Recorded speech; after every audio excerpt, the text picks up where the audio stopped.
오늘 사무엘상 7장 1절부터 14절까지의 말씀을 우리가 함께 읽었습니다. 이 14절 말씀만 제가 한번 따로 읽어보겠습니다. 블레셋 사람들이 이스라엘에게서 빼앗았던 성읍이 에그론부터 가드까지 이스라엘에게 회복되니 이스라엘이 그 사방 지역을 블레셋 사람의 손에서 도로 찾았고 또 이스라엘과 아모리 사람 사이에 평화가 있었더라. 사사기를 포함해서 사무엘상 7장 14절 이 말씀, 지금 읽은 말씀 이전까지 서치를 해보니까 평화, peace라고 하는 단어가 단 2번밖에 나오지 않습니다. 지금 3번째 이 단어가 나오는 건데요. 그것도 사사기에서 2번 나오는데, 하나는 가나안 족속이 평화롭게 살고 있었다라고 할 때에 거기 평화라는 단어가 한 번 나오고, 또 하나는 이스라엘이 임의로 자기 마음대로 평화를 선포하였다라고 하는 그러한 내용 가운데 그 평화라고 하는 단어가 나옵니다. 그렇게 볼 때에 이 사사시대 전체에 걸쳐서, 지금 사무엘상도 사사시대 이야기니까요, 그 사사시대 전체에 걸쳐서 이스라엘에 평화가 있었더라라고 기록된 것은 아마도 이때가 처음이 아닌가 싶을 정도입니다. 그러니까 약 400년 동안이나 이스라엘은 평화를 모르고 살았다고 해도 과언이 아닌 것입니다. 그렇다면 그렇게 오랫동안 평화를 누리지 못하다가 이렇게 평화를 누리게 된 계기가 무엇일까요? 어떻게 해서 그들이 이런 평화를 다시 회복할 수 있었을까요? 오늘 읽은 말씀을 뒤에서부터 역으로 이렇게 살펴보면 다음과 같습니다. 이스라엘이 평화를 누리게 된 것은 이스라엘이 블레셋을 전쟁에서 이기고 굴복시켰기 때문이죠. 전쟁에서 이긴 자가 평화를 누린다고 오늘 말씀은 우리에게 가르쳐주고 있는 것입니다. 당연한 결과죠. 전쟁에 이기면 평화가 오지만 전쟁에서 지면 또 다른 나라의 종이 되니까 평화가 없어지게 되겠죠. 우리도 마찬가지입니다. 이스라엘 개인의 나라의 역사뿐만 아니라 이 개인적인 역사 가운데서도 똑같은 일이 벌어지고 있다라고 하는 것입니다. 우리도 역시 하루하루 전쟁과 같은 삶을 살아가고 있는 것입니다. 그러나 우리의 싸움은 혈과 육에 속한 싸움이 아니요 악한 영과 정사와 권세와의 싸움이라고 성경은 말하고 있는 것입니다. 우리 한 사람 한 사람이 지금 영적 전쟁을 치르고 있다라고 하는 것입니다. 그런데 언제 평화가 옵니까? 그 전쟁에서 이긴 자가 평화를 누린다고 하는 것입니다. 그러므로 저와 여러분은 하루하루 벌어지고 있는 그 영적 전쟁 가운데서 승리하고 이기는 성도들이 다 되시기를 주님의 이름으로 축원합니다. 중요한 것은 어떻게 하면 전쟁에서 이길 것인가 하는 것이죠. 그래서 또 다른 질문이 필요한 것입니다. 과연 이스라엘은 어떻게 전쟁에서 이겼습니까? 10절에 보니까 사무엘이 번제를 드릴 때에 블레셋 사람이 이스라엘과 싸우려고 가까이 오매 그날에 여호와께서 블레셋 사람에게 큰 우뢰를 발하여 그들을 어지럽게 하시니 그들이 이스라엘 앞에 패한지라 그랬습니다. 이스라엘은 칼과 창으로 전쟁에서 승리한 것이 아니라고 하는 것입니다. 그래서 이긴 것이 아닙니다. 자기의 힘과 자기의 능력으로 전쟁에서 이긴 것이 아니라 하나님의 도우심으로 그 전쟁에서 이겼다 하는 것입니다. 우리가 영적 전쟁에서 이기기 위해서는 우리의 힘과 능력으로는 절대로 이길 수 없습니다.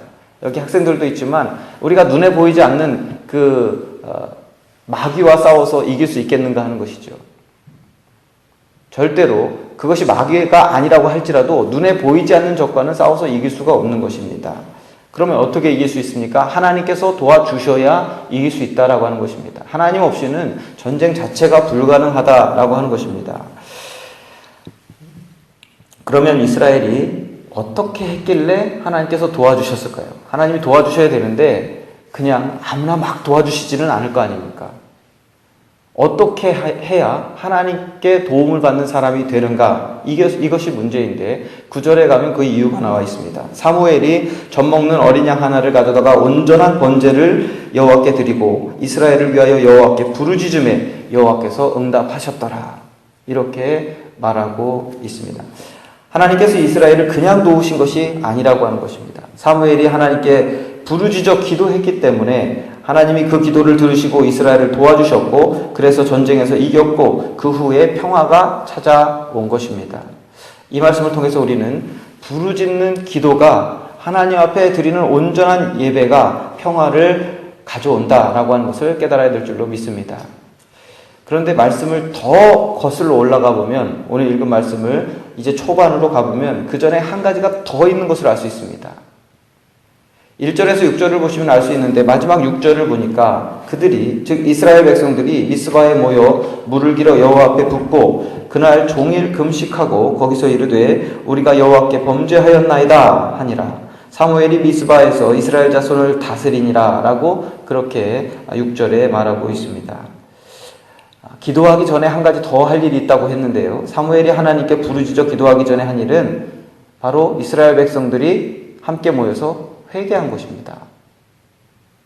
사무엘은 미스바에 이스라엘 족속들을 모두 모은 후에 그들에게 이방의 우상신들을 다 제거하고 마음을 여호와께로 향하여 하나님만 섬기라고 회개를 촉구했습니다.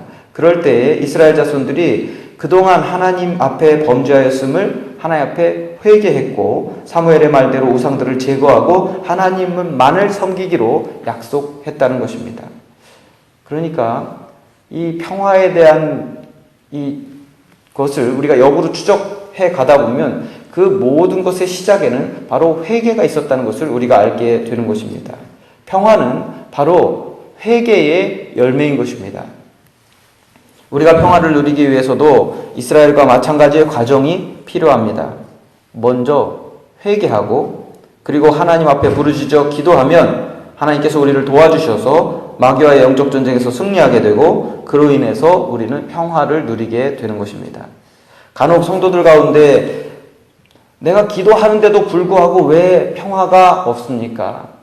왜 내 마음에 평화가 없습니까? 왜 회복되지 못합니까? 라고 말하는 경우가 간혹 있습니다. 이는 다른 말로 하면 마귀와의 영적 전쟁에서 온전히 승리하지 못했다고도 할 수 있는데요, 저는 그 이유가 아마도 첫 단추를 잘못 끼웠기 때문이 아닐까 하는 생각을 해봅니다. 진정한 회개가 없지 않았는가 하는 그러한 생각을 하게 되는 것이죠. 회개를 하지 않은 채 부르짖어 기도하고 금식하고 한다고 해봐야 그것이 과연 하나님께서 들으시는 기도가 될 것인가 하는 생각을 우리는 해봐야 된다는 것입니다. 만약에 우리가 회개하지 않고 기도하고 예배드린다고 할 때에 그것은 하나님의 도우심을 이끌어내지 못하고 전쟁에서 승리할 수 없는 결과를 가져온다는 것입니다. 나의 죄를 깨닫지 못하고 죄로부터 돌이키려는 결단이 없이 아무리 목청 높여 부르짖고 금식을 한들 그 기도가 응답되지 않는다는 것입니다. 우리가 깨달아야 될 것은 회개 없이 구원 없다라고 하는 것입니다. 오늘 아침에 저와 여러분은 그 사실을 다시 한번 기억하고 가시기를 바랍니다. 요한 웨슬리는 구원을 집에 비유해서 설명했습니다. 여러분이 살고 있는 그 집에 비유했는데, 믿음으로 말미암아 의롭다함을 얻는 그 의인을 그 집으로 들어가는 문으로 비유했습니다. 그래서 구원받는다는 것은, 예수님도 좁은 문으로 들어가라 말씀하셨듯이 구원받는다는 것은 마치 그 집의 문으로 들어가는 것입니다. 그런데 그 전에 그 문으로 들어가기 위한 현관을, 폴치를 반드시 통과하지 않으면 그 문의 문고리조차 잡을 수 없게 되지요. 그 현관, 폴치가 바로 회개라고 웨슬레는 이야기하고 있습니다. 현관을 통과하지 않고서는 그 문으로 들어갈 수 없듯이 회개 없이는 구원을 받을 수 없다라고 그는 말하고 있는 것입니다. 그런데 구원뿐만 아니라 평화도 마찬가지라고 하는 것이죠. 회개 없이는 평화를 누릴 수 없다는 것입니다. 예수님께서도 복음을 증거하실 때에 회개하라, 천국이 가까웠느니라 라고 말씀하셨습니다. 천국에 들어가는 것은 회개로부터 시작된다는 것을 우리에게 가르쳐주고 계신 것이죠. 오늘날 기독교와 기독교인들이 놓치기 쉬운 것은 바로 이 회개입니다. 기도도 하고 금식도 하고 전도도 하는데도 불구하고 교회가 부흥하지 못하고 자체적으로도 평화를 누리지 못하고 세상의 평화를 가져다 주지도 못하는 이유는 바로 교회와 성도들 가운데 진정한 회개가 없기 때문이라는 것입니다. 그런 의미에서 여러분과 저는 회개를 잘하는 성도들이 되시기를 주님의 이름으로 축원합니다. 나 자신의 일로 회개할 뿐만 아니라 우리 가정의 일로 우리가 중보하며 회개해야 되고, 교회의 일로 회개해야 되고, 나라와 민족의 일로 인하여서 회개하며 부르짖어 기도할 때에 하나님께서 반드시 우리를 도와주실 줄로 믿습니다. 그로 말미암아 우리가 영적 전쟁에서 승리할 것이고 참된 평화를 누리게 되는 개인과 가정과 교회와 나라와 민족이 될 줄로 믿고 여러분 정말 중보하며 기도하고 내일처럼 여기고 함께 회개하는 그러한 시간이 되기를 주님의 이름으로 축원합니다.